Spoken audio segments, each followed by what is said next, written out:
so much.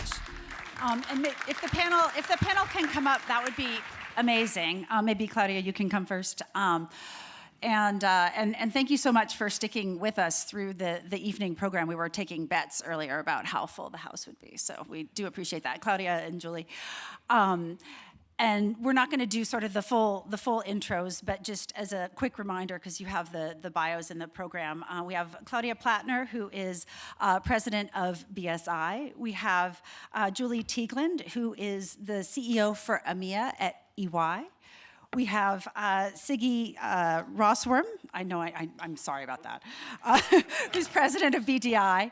And we have Pascal Andrei, who's CSO of Airbus. And last but not least, we have Lorena, Boix, Alonso, who's director for cybersecurity at the EU Commission.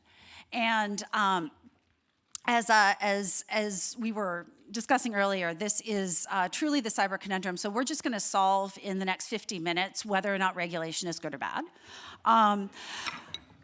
I think we're going to just dive right into the conversation. And the one thing that I was thinking about as I was sort of contemplating how it was that we wanted to, what could actually bring business and regulators together on this. And I thought, well, I mean, regulation is really supposed to be there for when businesses are not actually attending to the risks that they otherwise need to, right? And so let's just maybe for an opening question, when it comes to cyber, how well are businesses managing risk right now?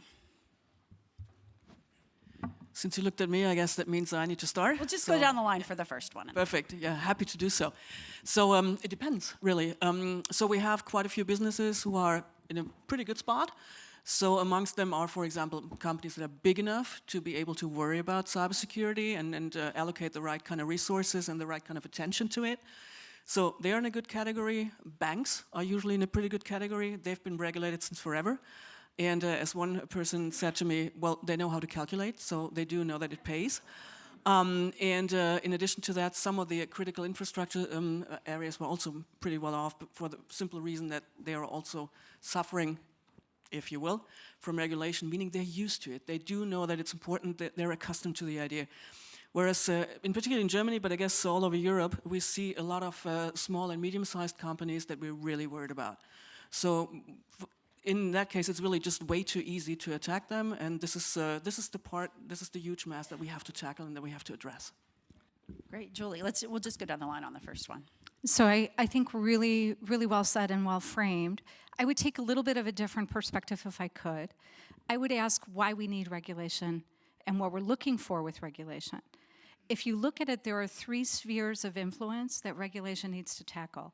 One, at the corporate side, for corporates who are protecting their own business interests, where you could argue actually most corporations, small or large, are doing what they feel best to protect their own interests. 2, at a more global scale or national level to protect critical infrastructure.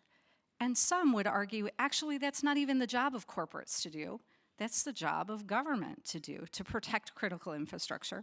Why should corporates be charged with that or have to pay for that? And thirdly, at the level of individual for their individual rights in terms of protection, whether that's for data security or privacy. And so regulation is looking to address all of those. Thinking that we could have a world without regulation would probably mean that we're only addressing 1, at best 2, but never the critical infrastructure piece that requires it. Now, if you look today where we are in the cyber world, and I don't know how many in this room are CISOs, but it's been a little overwhelming with the level of regulation that's gone out there. And we think across the world we're in almost a perfect storm of new technology, increasing threat and attacks, a perfect storm of a tsunami of regulation that's come, and at the same time, a perfect storm of a lack of critical skill sets and talents that can address either the regulation or the technology issues that we face. And so I think it's a great time to solve this. I'm not sure what we're going to do with another 40 minutes after the end of this first question. Well, as much, Julia, I like the 3 spheres. We must recognize that they are closely intertwined. I cannot expect that any government or parastatal organization can deal with cybersecurity threats without collaboration of those companies that do install the equipment in a critical environment. And we've all learned that it is the individual. The weakest link is the guy in front of the screen with the USB stick, or the one who, well, clicks on the phishing link. So yes, these three perspectives, they do exist, but we have to address them as one network of situations and access vectors. To your original question, good news is the sense of urgency is obviously growing. We have some data that on average it's 14% now of the annual IT spend that companies on average spend for cybersecurity, up from 8% only 3 or 4 years ago. On the other hand, more paperwork, more PowerPoints won't do the trick. And sense of urgency alone, without knowing how to convert that into reasonable action, doesn't help.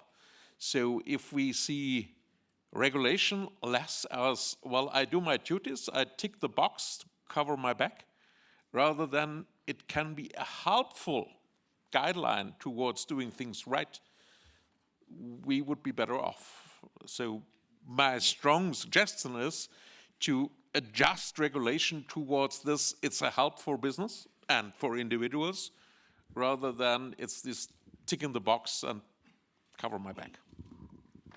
Pascal? Thank you. So I think that before regulation, what is important in a company, in an industry like Airbus, is the mindset of the company, and it starts from the top of the company. So cybersecurity threats have been taken very seriously from the top management of Airbus. Since the creation of the corporate security organization in Airbus that I'm leading, this organization reports to the CEO of the company, which shows the importance that the CEO gives to cybersecurity. That's probably the first point. Second one is clearly that regulation has been really useful from 2015 to 2018, 2020. But what was unfortunately useful was the number of attacks we've suffered. And the reaction of the executive committee was also because of that. It was quite useful. But if I may, two things. The first one is that we've seen a drift of the cyber attacks, first against our premises, our organization. We've been more resilient, more secure, then a drift to affiliates and subsidiaries. And since 2018 now, it's the supply chain. So we need regulation for the supply chain, and we need to reinforce the supply chain. This is key for us, clearly. Second thing, if I may, it's would be some requirements or willingness from my side. In the past, we were using regulation for protection of the business, as Julie said. That's clear, and it has helped us very much in terms of awareness of other things. After 2020, I think we had regulation by strangulation. Too much, overload.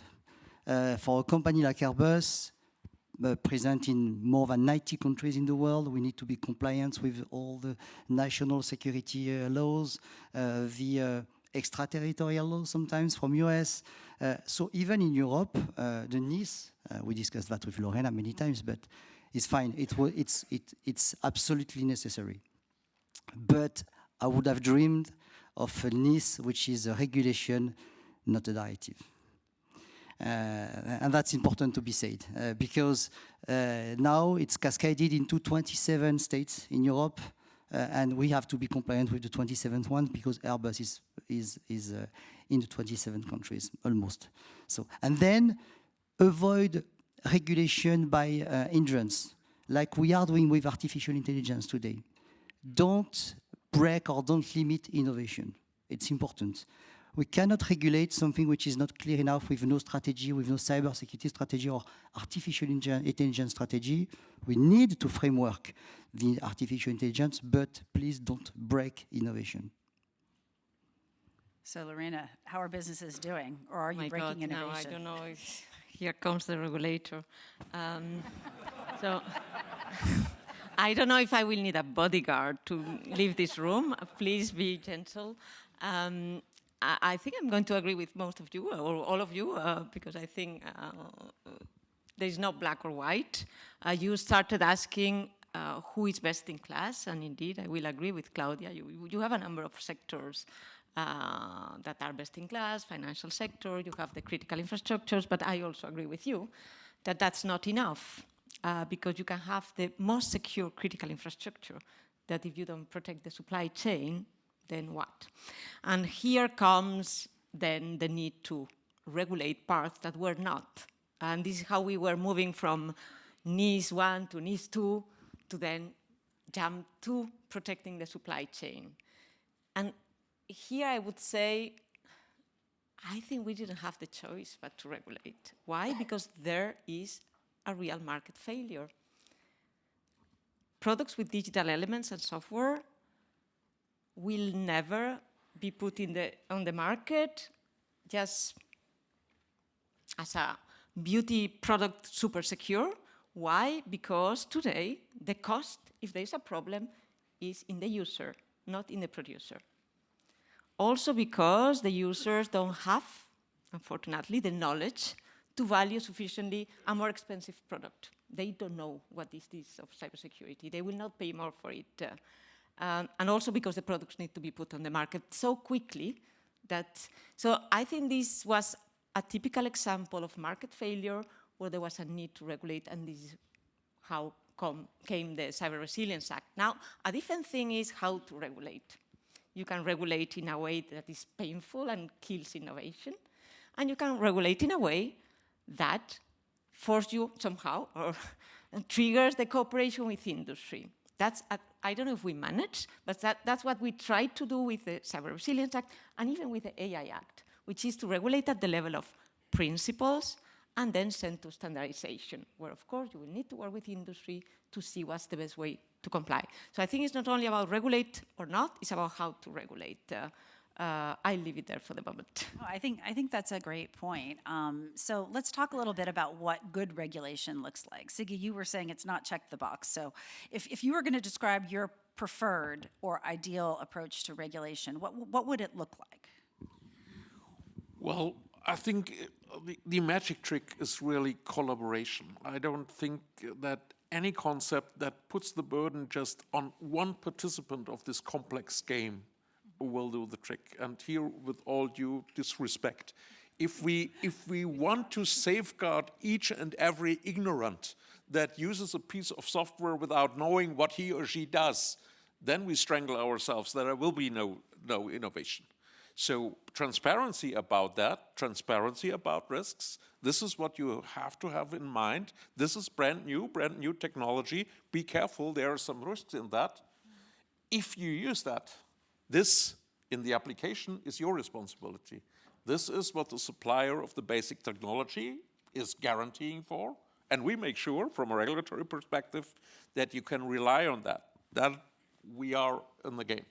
So a good regulation helps me that I know what I can trust in and where the uncertainty is. Now, as entrepreneurship is dealing with risks and taking decisions in uncertainty, we must not fall into the trap that regulation takes out all risks. It just should make it transparent, reliable for everybody. This is what I know, what I can trust in. And in order to assure that, there is a certain system where this assurance is documented. And then that's the assurance part. And then comes the fast reaction part. And here, Claudia, we have a common interest. Exactly. We are fighting together for a clear picture about the situational awareness. So each and every incident that we have, be it on a government parastatal level, in a public infrastructure, or in a company, adds a piece to the puzzle of situational awareness. So that part of regulation, report your piece of the puzzle of situational awareness, is fine. You get back that situational awareness as a whole. And it's a fair deal. That's something that I can contribute, what I see as attack vectors in my company, as weaknesses that we have seen. I report that as lean as possible, and I get back situational awareness of the bigger picture. Fine with me? Claudia. Yeah, so first of all, let me be your bodyguard. Yeah, so we're both on the regulation side. I can do that. We've organized this way. We've organized, yeah, indeed. So it's not a surprise that industry is squeezed in here between us. No, just kidding. Seriously,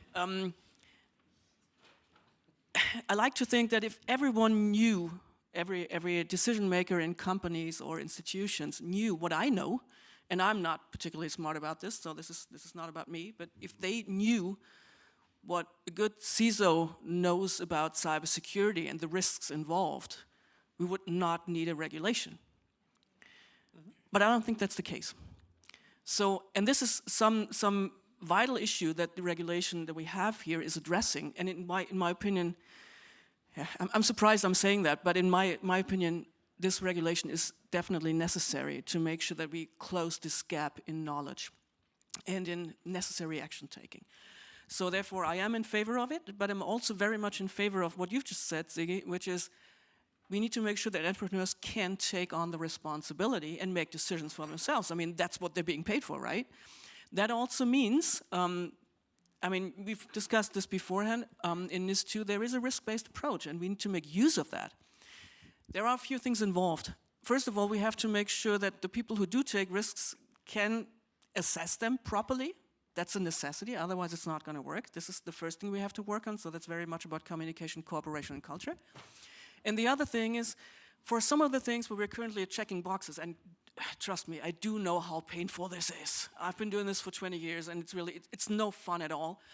We need to make sure that we find other ways to do this smarter, a lot smarter. So we were talking about modern production models, where basically you throw out a new release every 2 weeks. You have CI/CD pipelines, deployment pipelines, where you continuously throw out new solutions on the market. If you have to go down the path of having everything secured on paper every 2 weeks, I mean, you're never going to release anything at all.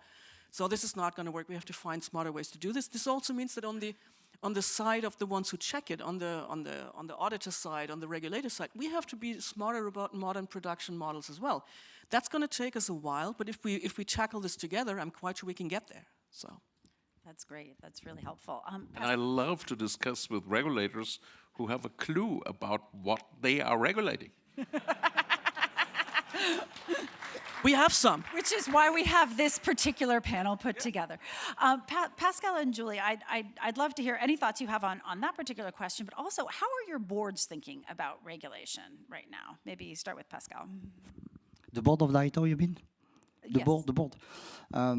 So clearly, the cybersecurity and cyber threats is taken as a strategic risk for the company and not a technical one. That's clear. For the board, there are three things very important to their eyes. The first one is that cybersecurity can impact our business, our production. It happened in the past through the supply chain or directly our industry. And we have to think about that pretty much more, because when we think about cybersecurity, we think about IT security generally, IT focus. We need to enlarge. We need to think about industrial security, operating technologies, and for us, aircraft. So first of all, impact on the business, and business continuity could be impacted, first one. Second one is the trusted relationship with our customers, sometimes regulators, sometimes the same, like governments. We are a military and civil organization, so we are pretty much regulated by our by industry itself, but also by our customers, regulators, governments, for instance. So the relationship and the trusted relationship with them is at stake when we talk to security. And the last point is really security for safety. Since the beginning, and I think in Airbus, everything started with the A380. It was 20 years ago when we designed this aircraft. I do remember I was in charge of the security of the A380, and I was trying to convince the chief engineer that we have to make a security per design in this very disruptive aircraft, pretty much connected, huge communications means on board, totally disruptive in the way we were designing the architecture. Previously, it was the ARANC network, very aeronautic oriented. Then we came with Cisco routers, with IP network on board, so the field for hackers. It was 25 years ago. And I had to convince the chief engineer that we had to secure the full aircraft by showing with hackers, with real hackers, how to hack an aircraft and to make a crash of an aircraft just playing with the cabin systems, not the flight controls. And we did it. And everything started with this example in Airbus. Since then, it's important to get this safety and security mindset, because we are delivering aircraft with people. It's a matter of responsibility for Airbus. And once again, you don't do security, an efficient security just by the security of the platform itself. It's security of all the ecosystem, us, our customers, airlines, the airports, the supply chain, our industrial environment. So that's why it's important to regulate, not put all the pressure on the shoulders of the aircraft manufacturer, but more having a coordinated and consolidated regulations across all the ecosystem of the air transportation. So to promote shared responsibility. Yeah. Great. Julie. I would make maybe 3 simple comments. I agree with you, Pascal, very strongly that cybersecurity, it is a board matter. It's a tone from the top matter.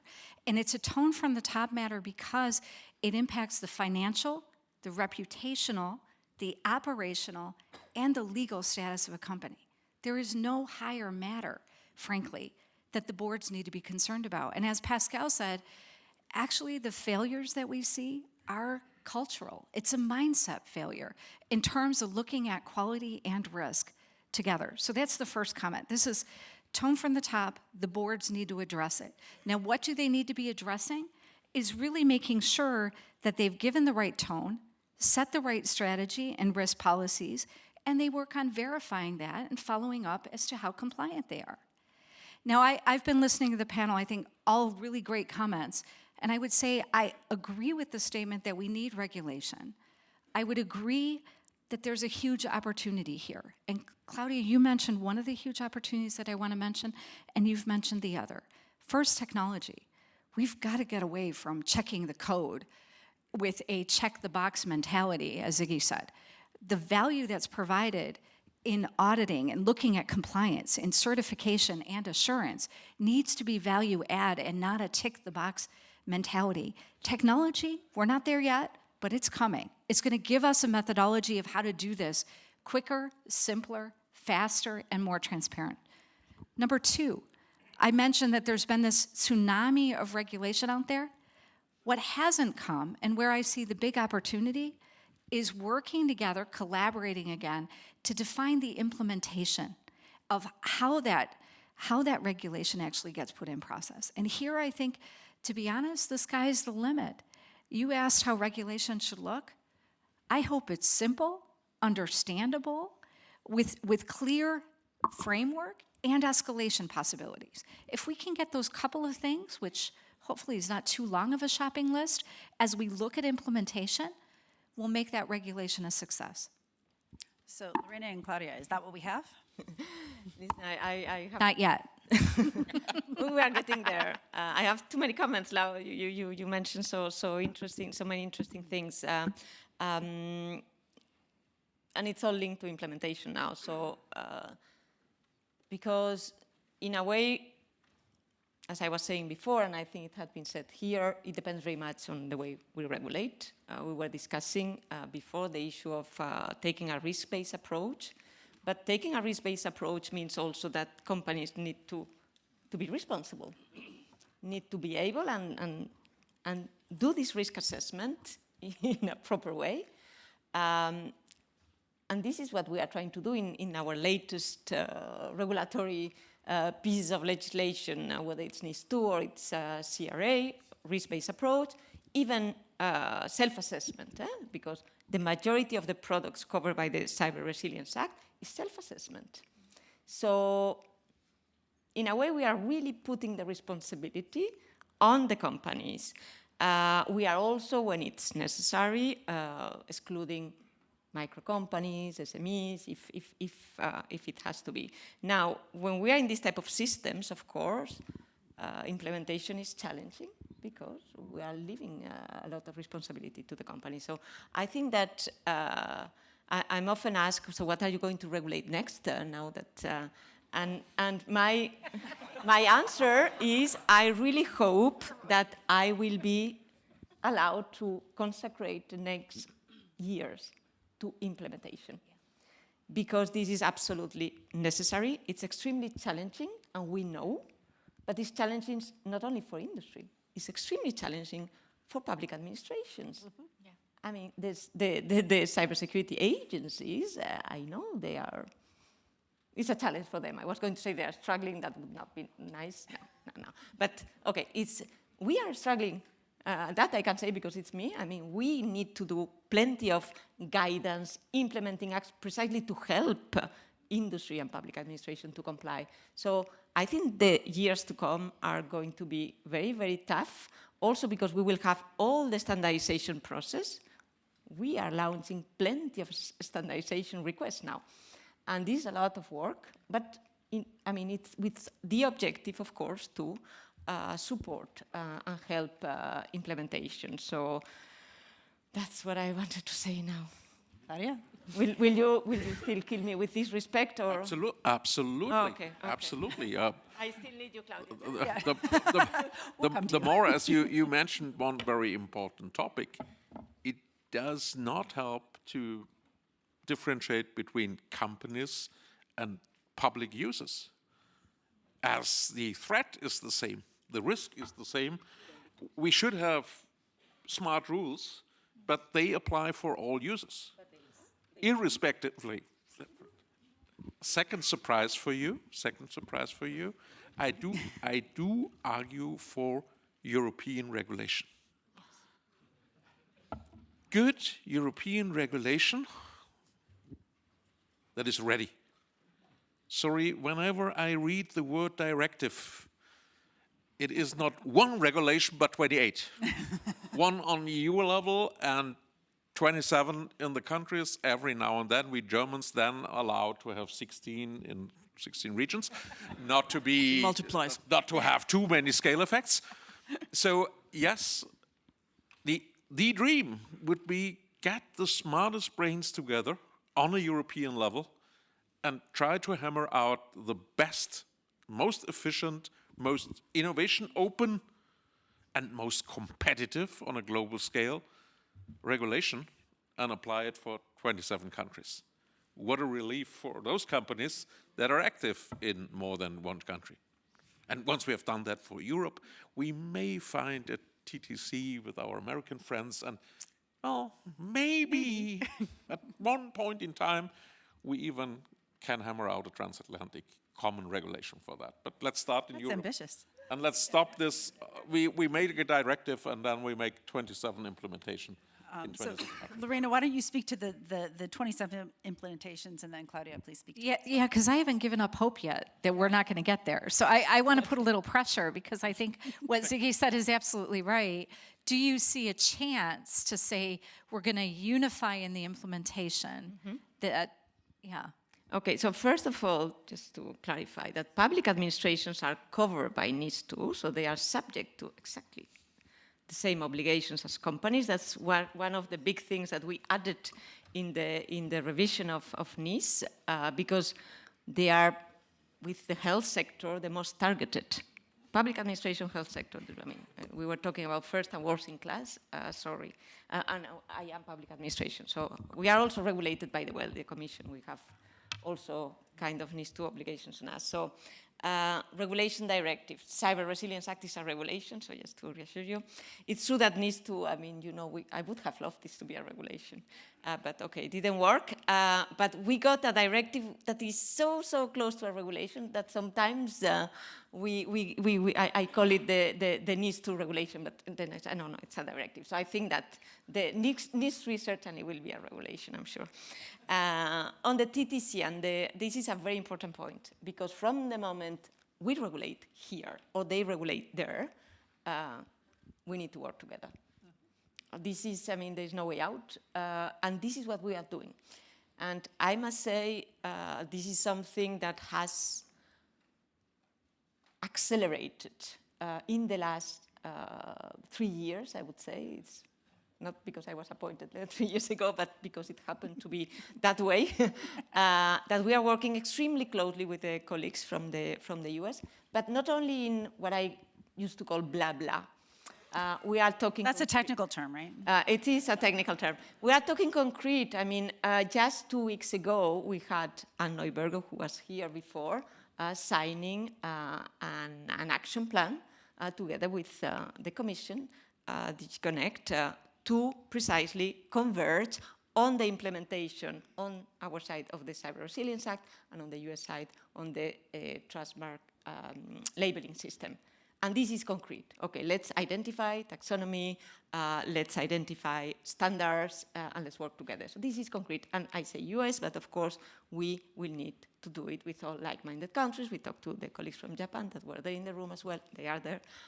So this is absolutely necessary, and we are getting there. So Great. Claudia, we are we agreeing getting too there? much. I think this is not good. Eventually, I think is a good answer for that. So before the last two interventions, we almost were at a point where we said, okay, no more regulations for a few years. I heard a commitment there, in a way, that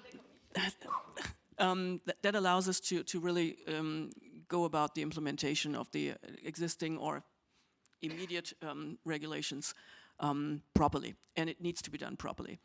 And on this one, I would like to get back to something that you have said. I'm really, really glad, and this is where regulation helps, to make sure that finally now the urgency gets to the CEO level.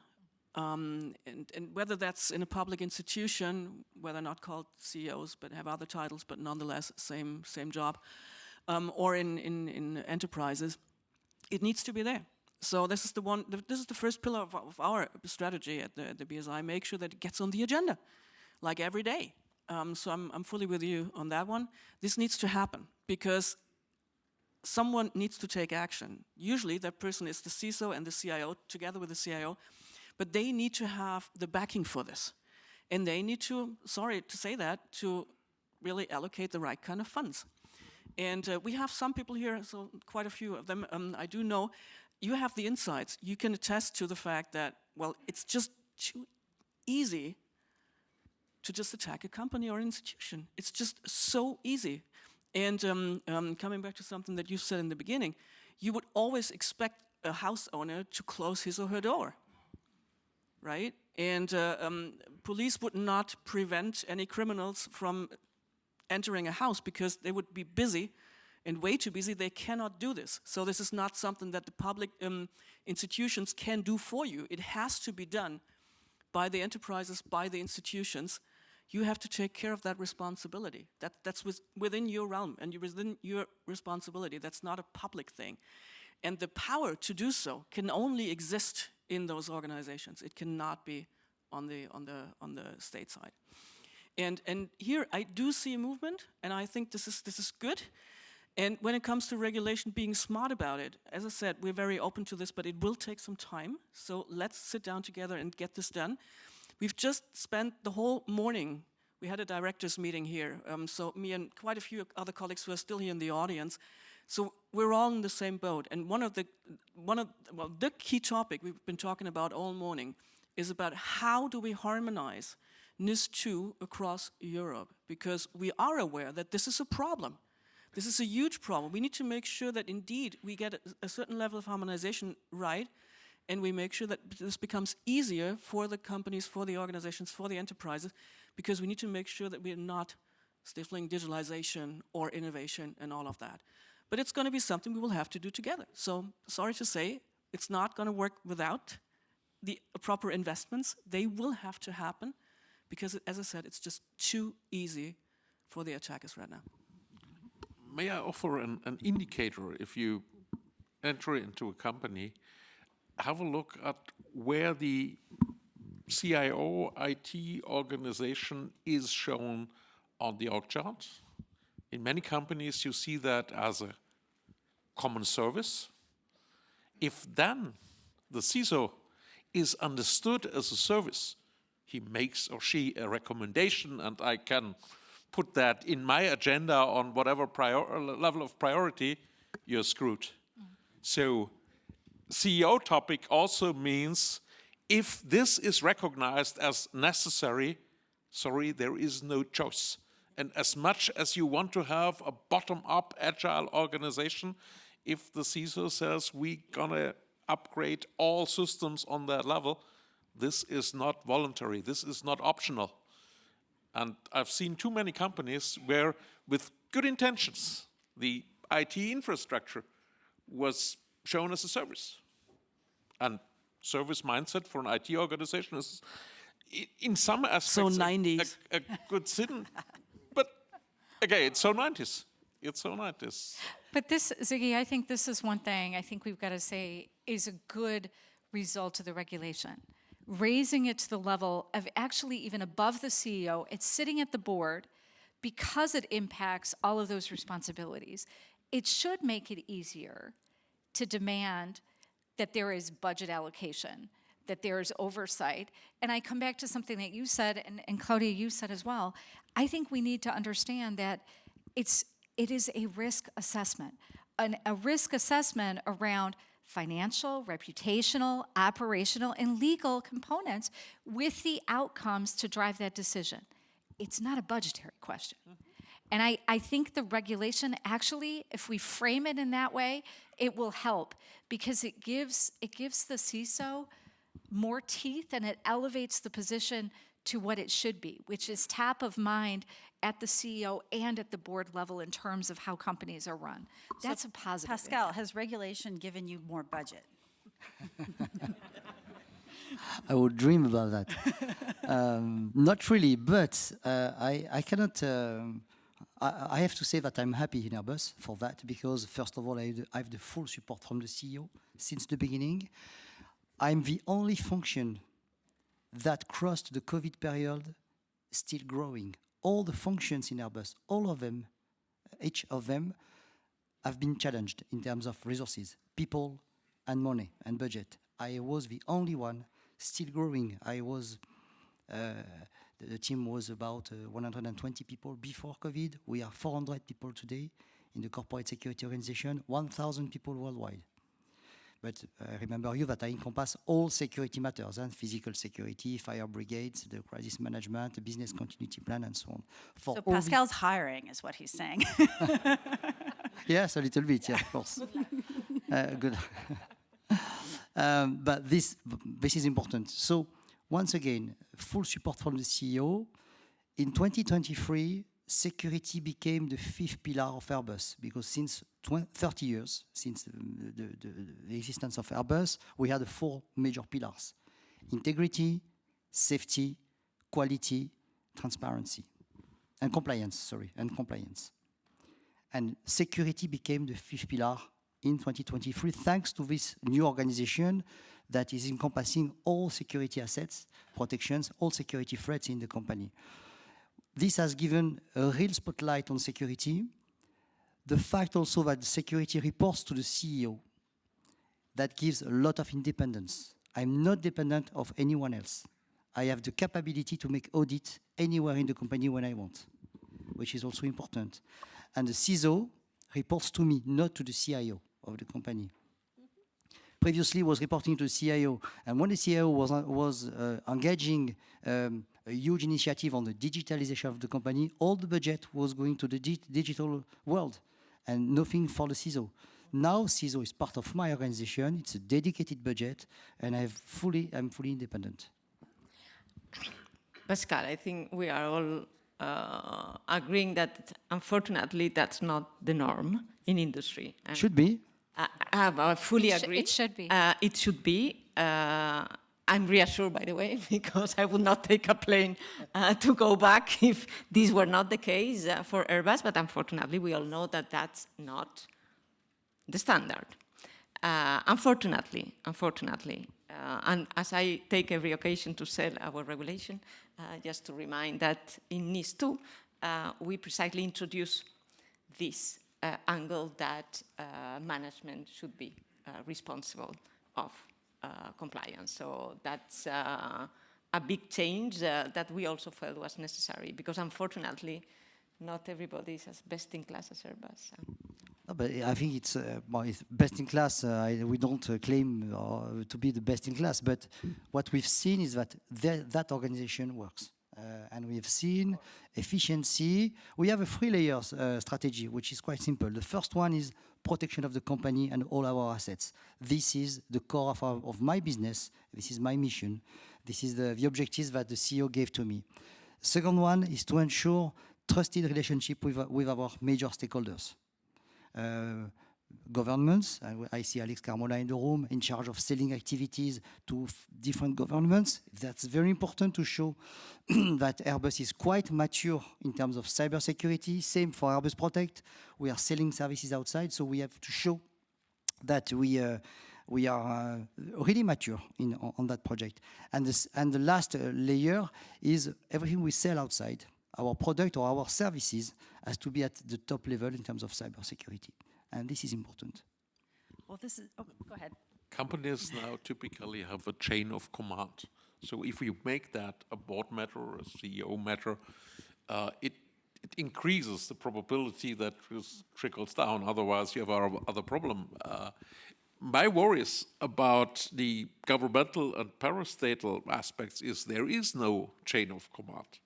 And while NIS2 is applicable to, take the German example, a federal level, there are independent 16 regions and 19,000 municipalities. They may or may not adopt that. And this is what I meant. We cannot exclude the governmental sphere. And this is not only on a federal level, that has to trickle down as it does in a well-led company down to each and every. It is a cultural matter, you're absolutely right. So it needs to end up on the desk, on the wearable device of each and every employee. And the only way to do that, maybe not even 90s, but 60s, is start from the top and let it trickle down. And who's not willing to accept that, okay, it's a free country, go and leave. I want to get to audience questions, but Claudia, did you have a response to that? No, I think that's fine. No, I'm just going to say yes to you all. That's super dangerous. Questions?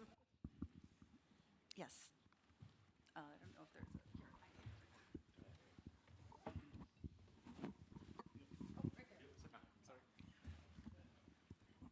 Bonamas Ferenci, I'm working in the banking and payment industry. And you were praising banking as a good example of cybersecurity. And I was wondering that on the systems or technical side, this is certainly true due to compliance reasons, and compliance is really Chefsache, so top topic at the board level.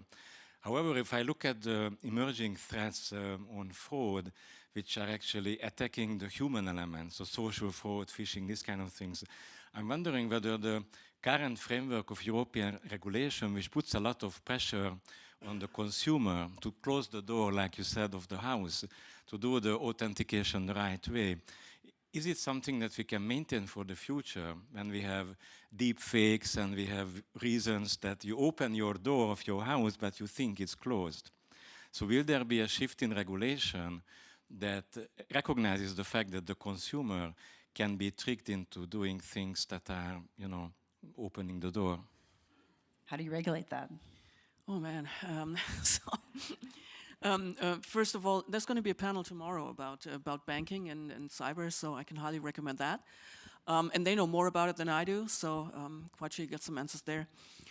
We will always have to live with the fact that some people will click on some links, and we will not be able to, you know, get everyone's attention and awareness, even though we have to try, because that is the most effective means we have right now.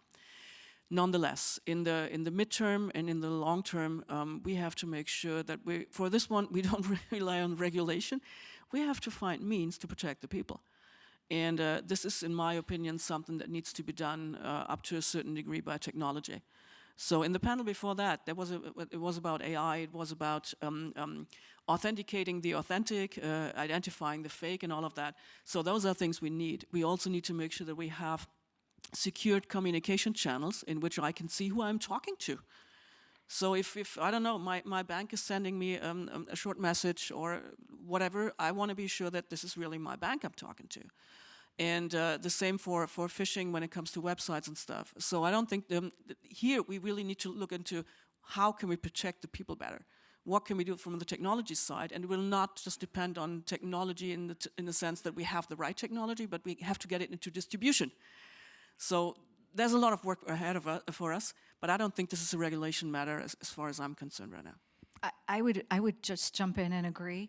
Your comment is absolutely right. I think all the studies show that in the coming 2024, 20% of accounts will be attacked with deep phishing and deep fakes. And I really agree with Claudia. The only way we're going to solve that is using technology against technology. Technology to verify and check identity with different means than we're doing today. That's a whole systems revolution that has to come. It's the only way we're going to be able to beat that. And it's certainly not something that we can tackle with regulation, but I think anybody that has a bank. No, you can't. Thank you. But we've got to recognize we need the technology to be able to step up to do this. You're absolutely right. All right, so we've got a lot of agreement on the panel all of a sudden. Yes. Question?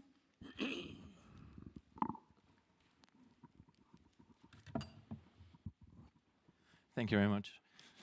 In an effort to resolve the tension between regulation and innovation, I'd like to ask the panel's views on using market mechanisms to incentivize a higher level of cybersecurity, for example, through cyber insurance premiums or labels to help spread best practices and also introduce more transparency for the end consumer. Siggy, do you want to start? Yeah, I'll start from the end. I'm notoriously skeptic on labels, because there is an inflation on labels in all different perspectives.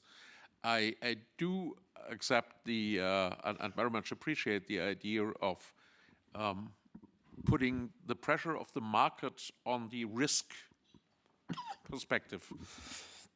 On the other hand, that only works if the insurer has some kind of characteristics, of grids, of questions to ask in order to define what is the fair premium for that.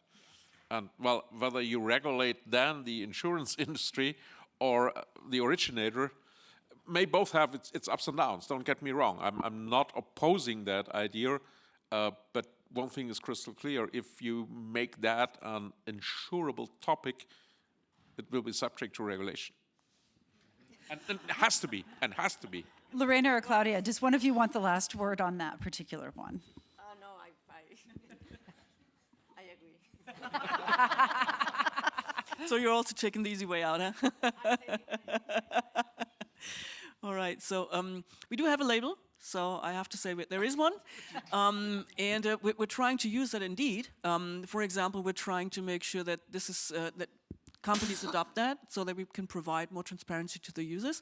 But we're also trying to move beyond that in terms of making sure that we have mutual recognition, for example, with other countries, because that, again, increases the market and thus also provides a bigger incentive for companies to actually join and do that.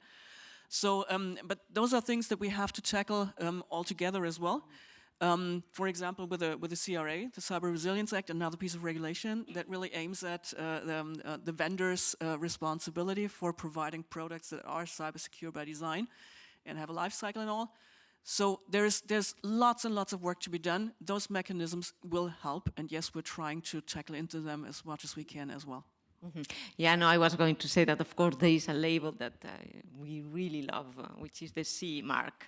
That one we like, yeah. That's the one of the Cyber Resilience Act, of course, that Claudia just mentioned. That one we like. Well, we're just edging past time. It flew by, so thank you so much for such a great conversation. And I think we actually did reach some agreement here. And I'm looking forward to those further implementation discussions. So thank you so much to the panel, and thank you all for sticking around.